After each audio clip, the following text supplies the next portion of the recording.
একটি মামলায় গ্রেপ্তার দেখানো হয়েছে এবং 4 দিনের রিমান্ড আবেদন মঞ্জুর করেছে আদালত।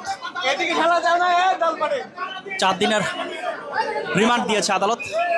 মানিকগঞ্জ 2 আসনের সাবেক সংসদ সদস্য শিল্পী মমতাজ বেগমকে মিরপুর মডেল থানার একটি মামলায় গ্রেপ্তার দেখানো হয়েছে এবং আজকে চিফ মেট্রোপলিটন ম্যাজিস্ট্রেট কোর্টে তাকে উঠানো হয়েছে। 4 দিনের রিমান্ড দিয়েছেন আদালত।